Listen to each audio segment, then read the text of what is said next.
Hey everyone, welcome back. Hope you're having a fantastic day so far. So July is right around the corner, which of course means more Social Security checks going out, with the first of the checks going out next week on Tuesday. In today's video, we are going to be breaking down everything that you need to know.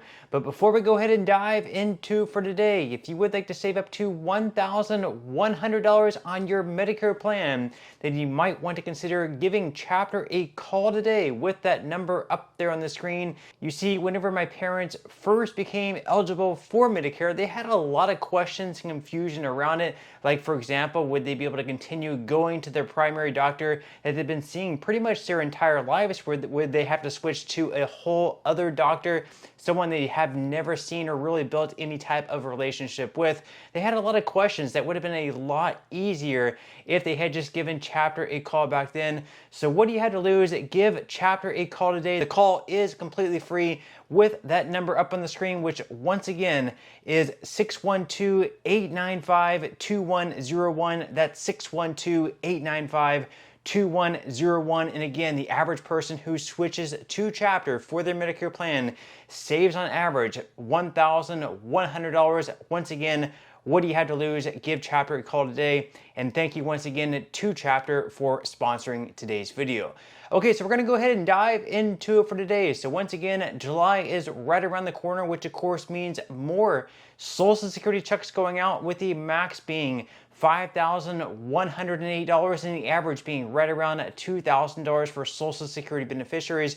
But before we go ahead and dive into that, we are going to go back a few months when the Social Security Commissioner under the Biden administration in Martin O'Malley, he was claiming that Doge back then, back in March, what Doge was doing, all the cuts that they were making was actually going to cause a shutdown, a pause, a stoppage in Social Security payments anywhere between the next 30 to 90 days. He was saying that back in March, so checks could have been shut down as soon as April. Well, April came and went.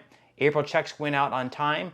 May came and went. May checks went out on time, and of course June checks so far have also come and went, and they have gone out on time. So that 30 to 90 day timeline has now passed. We're going to be covering this article here by Newsweek, where they say that former Social Security Commissioner Martin O'Malley is warning that benefit payments could soon be delayed for millions of Americans, citing deep staffing cuts and internal chaos at the Social Security Administration under the Trump administration. Speaking at a public forum in Long Island on Monday, O'Malley said he believes an interruption of payments could be imminent. He said, quote, "I truly believe there's going to be some interruption of benefits for some period of time, and I believe that will probably happen in the very near future." That is once again what O'Malley said. According to Long Island Press, he said, "I've never hoped I was wrong so much in my life." Well, once again, the 90-day timeline has now passed, and Social Security checks have continued to go out on time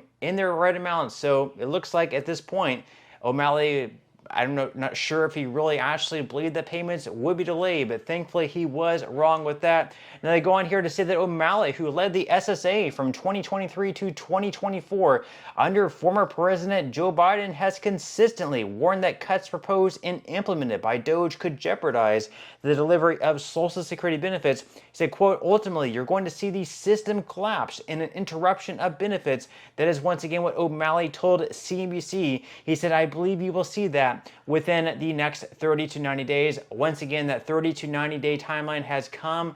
It has passed. Checks are still going out on time, and as far as we know it, July checks are also still going to be going out on time, even though hold times have increased because some of these staff shortages and things like that. Hopefully they work things out for the better. We will have to wait and see. Of course, since then, Elon Musk has now left Doge, but Doge is still around looking into cuts. We will have to wait and see how long Doge is a thing, I guess. Are they going to last another year? Are they going to last another couple of years? What are your thoughts on Doge? Just curious. Leave your thoughts in comments below. Now, once again, July is just a few days away. And of course, we have more checks going out to all Social Security beneficiaries next month in July. We are going to be going over the dates right here from this article from Newsweek. So in July, benefits will be paid on the following dates. So on Tuesday, next week, that is July 1st. If you receive SSI, you're going to receive your check next week on Tuesday. Then on Thursday, July 3rd, those checks are going to be going to retirees.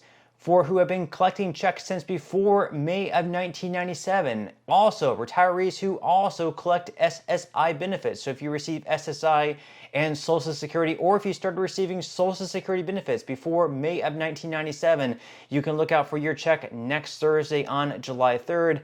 Then on Wednesday, the second Wednesday in July, Wednesday, July 9th, those checks are going to be going to retirement, spousal, and survivor beneficiaries who were born between the 1st and 10th of any calendar month. Then the following Wednesday, on July 16th, those are going to be going to beneficiaries born between the 11th and 20th of any given month. And then finally, the fourth Wednesday in July, that is going to be Wednesday, July 23rd, those checks are going to be going to beneficiaries with birthdays between the 21st and 31st of any given month.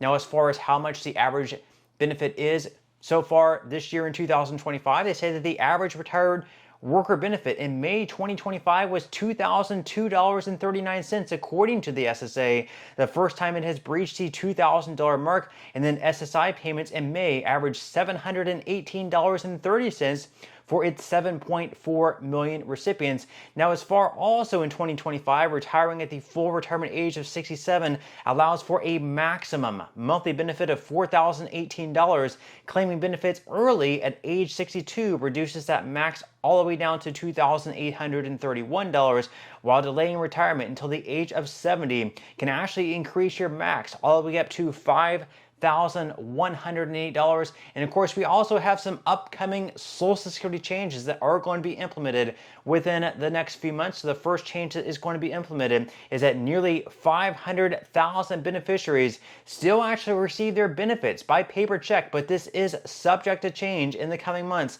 So due to an executive order signed by President Donald Trump back in March, modernizing payments to and from America's bank account, all federal payments, including Social Security, SSI, SSDI, vendor payments, and tax refunds, must be made electronically starting after September 30th, 2025. So that is going to be starting on October 1st. And according to the SSA, 493,775 remittances were and still are being made via physical check this month across the 50 states and U.S. territories, 8.7% of all benefit payments. So that is, all in all, actually a pretty large number of people who are going to have to make the transition from a paper check to a physical bank account. Now, there are going to be some waivers made. So if there is, for whatever reason, some reason you're not able to have a bank account, you can actually send this waiver in and they can continue issuing a paper check. But for the vast majority of people, they are going to have to start receiving their Social Security check